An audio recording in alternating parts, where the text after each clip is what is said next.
fiery horse with the speed of light, a cloud of dust, and a hearty Hi-Yo Silver, the Lone Ranger.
With his faithful Indian companion Tonto, the daring and resourceful masked rider of the plains led the fight for law and order in the early western United States.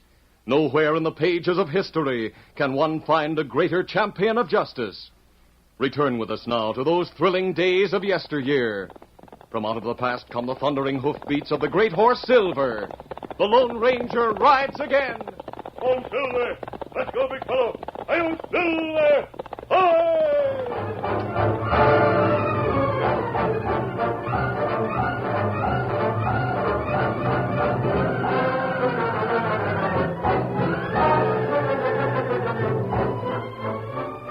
Rain lashed the roof of the old cabin in which the Lone Ranger and Tonto had taken refuge just before a stormy night closed over the mountains. Serpent tongues of lightning forked out of the ink-black sky, and thunder cannonaded through the nearby peaks. Inside the hut, it was warm and light. Logs burned in a crumbling fireplace, and a candle burned on a makeshift table. As the Indian prepared a meal, the masked man inspected a placard that was tacked on the wall. Tonto, it says this place is the property of the Jurgens and Hall Mining Company of Tuckerville. Well, that same fella who got new claim notices stuck on places we passed by. Yes, they restaked a lot of claims that were worked out and abandoned years ago. Well, maybe somebody make a new strike. Geologists say it wouldn't pay to dig for what little gold is left around here. And why anybody want old claims? Maybe Jurgens and Hall have laid the groundwork for some kind of fraud. We'll look into it. Hello in there. Me open door. I'm lost. I saw your light. What is this? Come in and close the door. Mask. I guess I'll have to get in out of the storm no matter who you are. Don't worry about it. I'm not an outlaw. Take off your wet clothes. While they dry and you eat, we'll talk. Thanks. Oh, did you have a horse? I tethered it under a nearby ledge when I saw the cabin. You're an Easterner? I grew up in Boston, but Tuckerville's my birthplace. I'm bound there. You're off the main trail. The old diggings around here make travel dangerous, even by daylight. They must be the mines where my father was killed in an accident 20 years ago. I don't remember him. My mother, who died recently, never told me much about him. I'm curious about their early years and mine. Is that why you're out here? It's one reason, mister. Another is that I'm just out of law school. I hope to open an office in Tuckerville. My name's Gene Walker. Well, Gene, I wish you luck. Tomorrow we'll see that you reach your destination.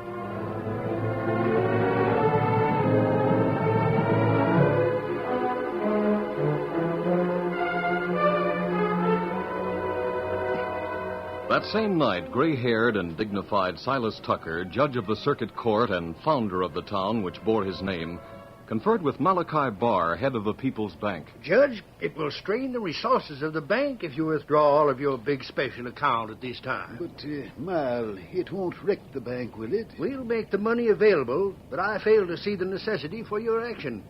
I never figured you'd need it all on short notice. Mal, I think I'd better tell you the story of that special account of mine. Story? Yes. Years ago, I was the head of the vigilantes in this town. I studied law, so the Vigilance Committee made me judge of its proceedings. One day, they brought before me a young Texan, David Walker, better known as Reb. A lot of men hated him because he was handsome, hot-tempered, boastful, quick on the trigger, and had served in the Confederate Army. I know how they felt about every Texan. Well, nothing criminal had ever been found against him until he shot Steve Juergens, who kept a cafe and was very popular. Vigilantes seized Reb, charged him with murder, and found him guilty. I'll never forget how he looked when he came before me in court. Prisoner, before I pass sentence, have you anything to say for yourself? Judge, I'm not guilty. But I know I've got to swing. I'd like to make just one request. I'll honor any request within reason. What is it? I got a wife and little boy at my cabin in the diggings. I've written a bill of sale to my claim. Here it is. It's yours, if you'll tell them I was killed in an accident and send them east before they find out different. I promise, Reb. Boys, take him away.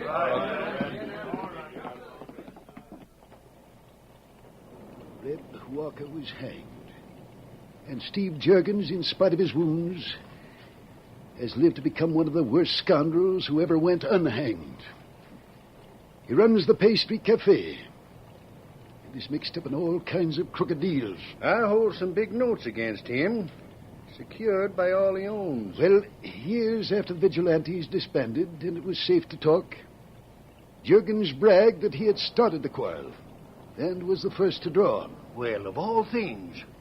The income from Reb's claim explains the special deposit. So that's why you had me send monthly allotments to those attorneys.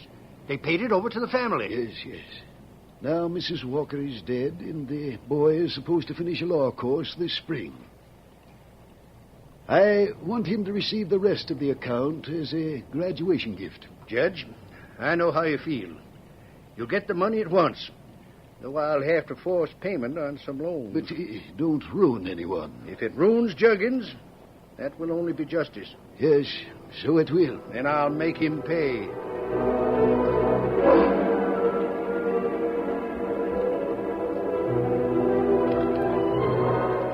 The next day, Soapy Hall, a professional confidence man who had helped Juergens promote the so-called mining company, joined the cafe owner in the office. Soapy, that old Malachi Barr has ordered me to pay up pronto. What? I thought you said he'd renew your notes. Well, he always did before. We wouldn't be in this hole if it hadn't taken so much cash to bribe those politicians into letting us incorporate a mining company. Well, can't we put the banker off for a couple of months? By that time, the mining stock will be floated, and we'll be on our way to making $1 million. We can buy his bank. And he won't wait. And I've put up everything I've got to my name as security, even that worthless mining property. Yeah, then we are sunk. Did you tell him you couldn't pay? Well, I said I'd try to raise the money. And to see him again tonight. Wait now, maybe I have an idea. Have you got a money bag around here? Yeah, a couple of them, both empty. You take one of them and stuff it with damp rags, then put a gun in it. Tonight we'll wait till old Mal is alone in the bank, and we'll go in and tell him that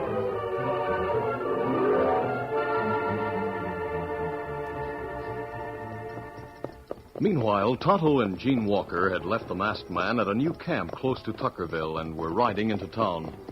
While the young law graduate surveyed the main street of the former mining camp, Tonto studied the false front buildings, looking for the office of the Juergens and Hall Company.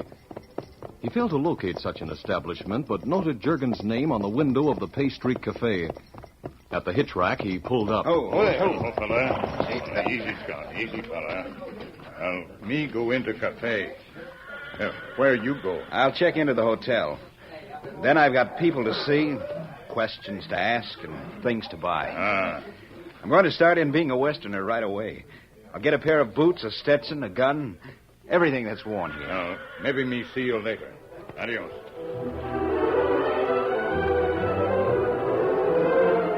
It was night again before Gene could muster enough courage to show himself on the streets in a newly purchased outfit, which included a 6-gun from which he fired a test shot in the seclusion of a ravine behind the hotel. A side door enabled him to slip out of the lodging place without being seen. Then he hastened to the bank where Malachi Barr, never one to keep conventional business hours, was still behind the cage. As Gene entered, the old banker peered over his steel-rimmed glasses and smiled. Well, son, when did you get in from the east? I just got in today. That's some outfit you got on. Now, what's on your mind? I thought maybe you could help me. That is, I need information. Yes? You see, I'm Gene Walker from Boston. Walker? Boston? I was born here, and my father died here. For years, my mother received allotments through some Boston lawyers. Money which I think came from Tuckerville. I'm letting you inside this cage. We'll go back to the director's room where we can talk without being overheard or disturbed.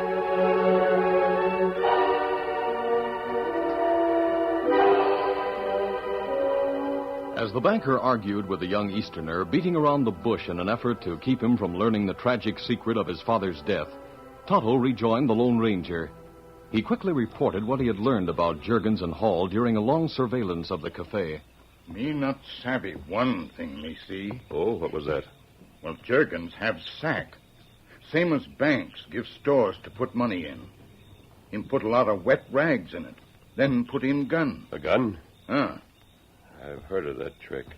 The sack and rags would conceal the gun and muffle its report. Dry ones might catch fire from the powder flash, so he used wet ones. Him call on banker tonight. Tonto, sounds like a plan for murder. Get mounted. Maybe we already too late. You have to ride hard. Easy, big fellow. Come on, pull there. Up, Scout.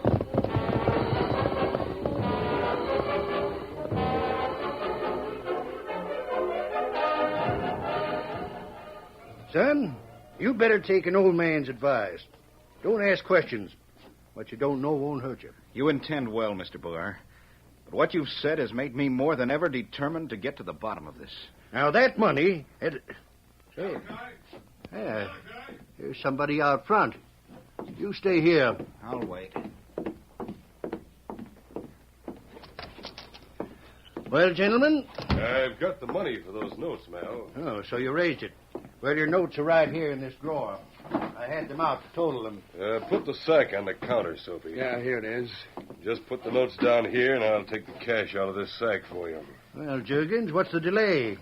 I like the feel of what's inside. Well, I haven't got all night. Here's the payoff. Oh, you shot me. You got him, Steve. Now grab those notes. Yeah, I'll stick them in this sack and get rid of all the stuff at one time. Come on. Oh, wait, the safe's open and full of money. We can't pass that up. Yeah, that's so, but... Hey, someone pulled up outside. Who is it? I can't see. They're dismounted. We can't get that cash No, now. let's clear out. Stop, you two. Get hands up. Oh, we're covered. Hey, who are you? What do you want? I'll take that sack. No, you won't. Hold on to it, Steve. Take it. Oh, that's Juergens. You knock him out. What's your man? He's drawing. Drop gun, fella. Oh! Me hit him. Help! Let him keep on running for Help! cafe. We'll get him later. I'll see what happened in the bank. It's too late. Whole town be after us plenty soon. Pick up the sack. I'll horse Juergens on the silver.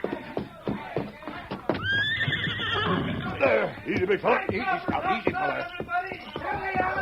Come on, fiddle there. Come on, Scout. They're holding Steve Juergens. Let him have it, boys.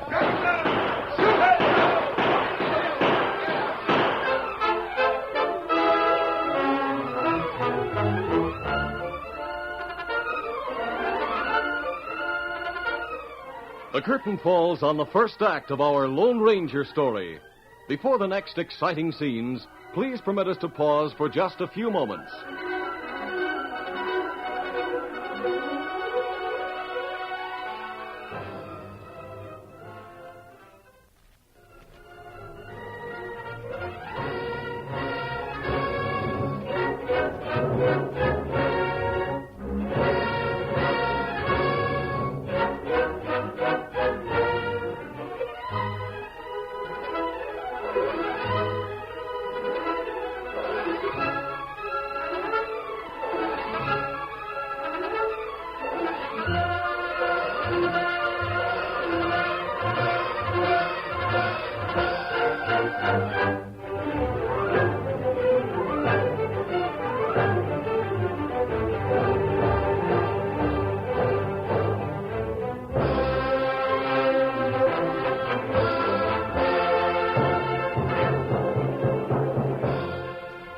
now to continue our story.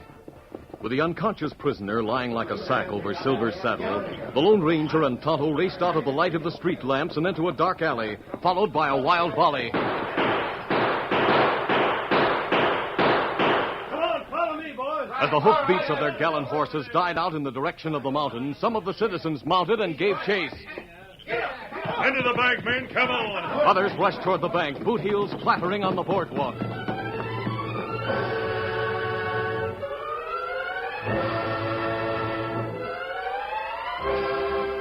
Meanwhile, young Walker had come out of the director's room to find the safe open and the aged banker lying on the floor. With no conception of what had happened, he knelt, frightened and confused, beside the body, half drawing his gun as the townsman stormed through the door. Look, one of the varmints is still in here. Reach you well, Hoot, before we rid of this. Grab him, somebody. We got him and his gun, too. Stand still, fella. Let loose. I've done nothing. Nothing, he says, and there lies old Mal. Hey, here comes Sheriff Clay, Doc Baker, and Soapy Hall. Thanks, Jan. Come on, let him get through, boys. Oh, poor old Malachi. Looks bad, Sheriff. Is he dead? He's gone. Shot once in the region of the heart. I told you they'd killed him. Now patch up my shoulder, Doc. All right, Soapy. Sheriff, here's the polecat who killed old Mal, and here's his gun. Sheriff, that gun doesn't prove I killed anyone. I fired a test shot behind the hotel right after I bought it this afternoon. Fella, I just placed you. You come into town today wearing Eastern clothes, and there was a redskin with you. Well, that's true. He admits it. That ought to be enough to hang him. I'll take the prisoner now. If he's got anything more to say, he can say it at the jail. It's all yours, Sheriff. But you better tell Judge Tugger to get the trial over this very night, or us fellas will take the law in our own hands. Vigilante days are over. You better stop that kind of talk. Come on, prisoner. As the posse men chasing the Lone Ranger and Tonto thundered westward, supposing that their quarry would seek the safety of the mountains, the masked man and Indian turned off the main trail not far from town. Guiding their horses over ground on which there was little likelihood that hoof prints could be discovered in the darkness, they reached a gulch and drew rein. Hold on. We'll dismount here. He's a big fella. Now let's put Juergens on the ground. He got him there. There. I think him coming, too. Where am I? We'll ask the questions, Juergens. But I want to examine that sack first. Here, I'll light this candle. There's nothing in that sack you fellas want. Let me up. You stop moving. You'll get the same medicine again. I have a light now. And what you find? Bullets been fired through the sack. The gun's in it. Here. What are these? Hey, let my private stuff alone. Here are 2 notes for large sums. It's a bank loan, Juergens. They're not marked paid. Well, must be fellas steal him from banker and then kill him. That's how it adds up, Tonto. Juergens, this evidence will hang you. Well, how we turn this fellow over to law? Everybody ready to shoot us on sight. Now I savvy why you're hiding. They think you robbed the bank. All right, let's make a deal. I've got a lot of mine stock ready to float. Yes, I know about that swindle. You'll be sticking your own heads into the noose if you take me in. We'll risk that. Tonto, get your box of stains and dyes. I want you to fix up my face so I can wear or discard my mask as I see fit. Me do that pronto. You got plan? No. What we do will depend on the situation in town.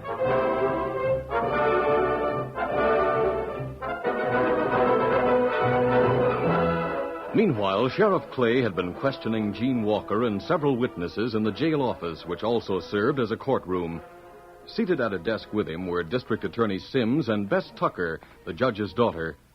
Educated in the East, she did paperwork in the county offices and had taken down the statements in the case. The girl was saying, Father ought to be here any moment. There's someone at the door now.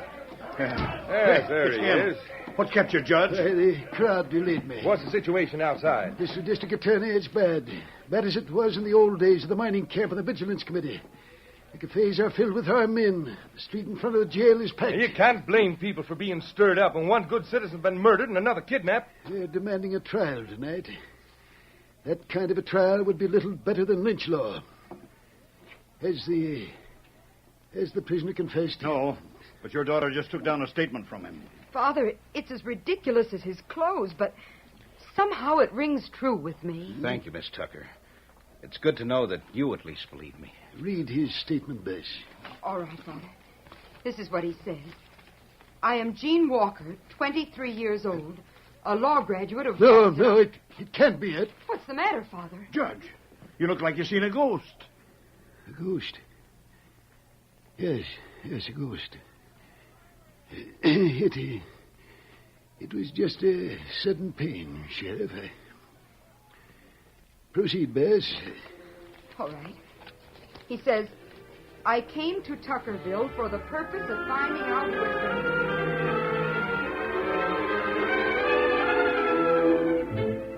And that's his story, gentlemen. And it's true. Every word of it. I know it's true. It has to be. This town is making another terrible mistake. It can't happen again. Judge Tucker, I'm now as much prepared for trial as I'll ever be.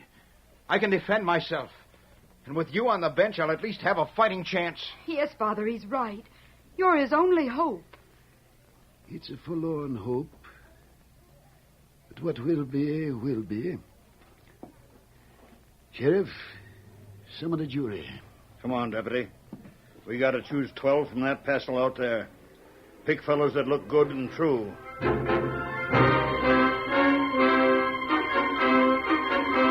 As preparations for a trial were being made, the Lone Ranger left Tonto to guard Juergens and slipped into town on foot, his face obscured by a disguise. Mixing with the excited citizens, he quickly learned that young Walker had been arrested for the murder of the banker. The astounding news gave added impetus to his search for a way to get Juergens and the evidence into the besieged jail. For a few minutes, he studied the obstacles of torches, bonfires, and solid walls of armed townsmen. Then he turned and melted into the darkness as the sheriff appeared at the jail door and shouted, The jury's sworn and court's a setting. You fellas wait here peaceable. I'll tell you how it's going. They've called the first witness. He's Soapy Hall. District attorney has said his say. Now it's the Easterner's turn to sound off. The judge has given the jury the fine points of the law. He's the same as telling them to let the Easterner go. The jury's taking a vote. Now the foreman is getting up.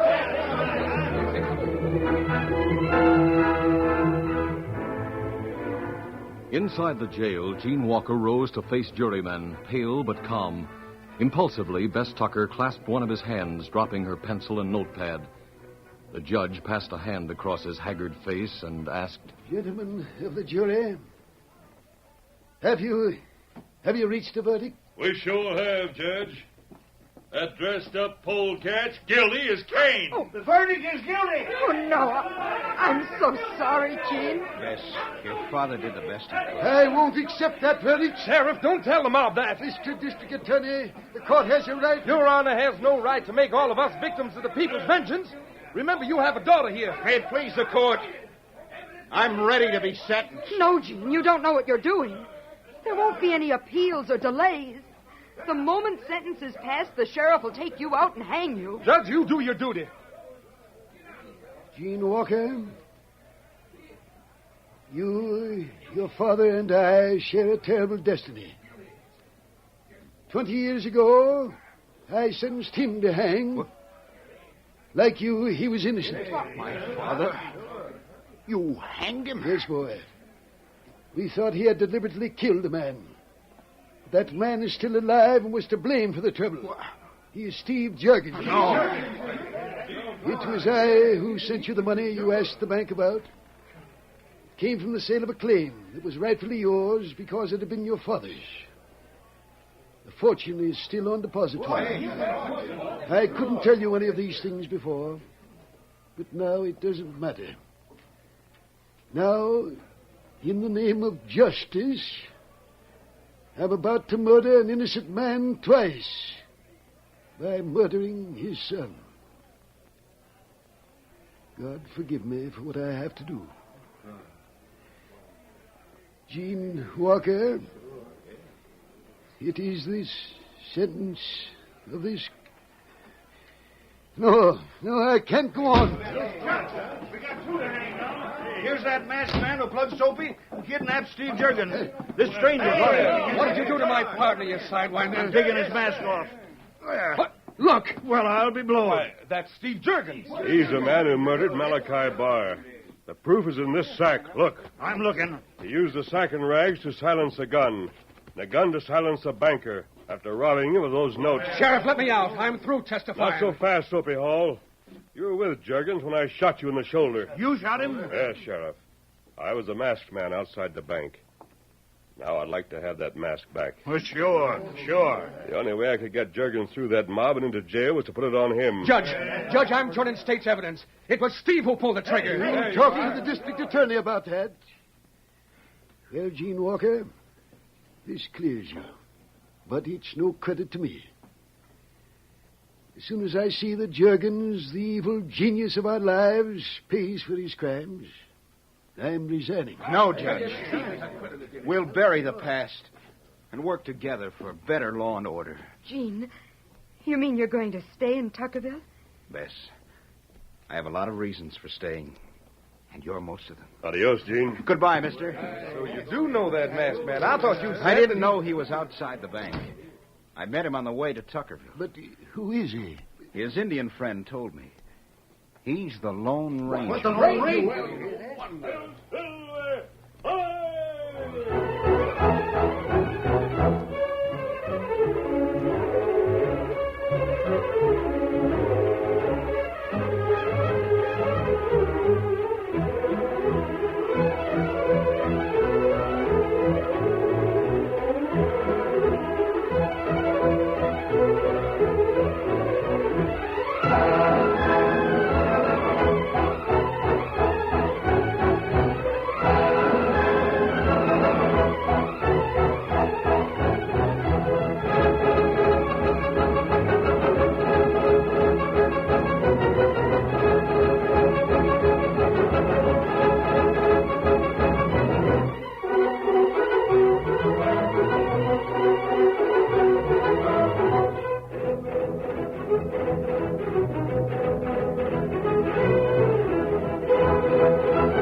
This is a feature of the Lone Ranger Incorporated, created and produced by George W. Trendle, directed by Charles D. Livingston, and edited by Fran Stryker. The part of the Lone Ranger is played by Brace Beamer.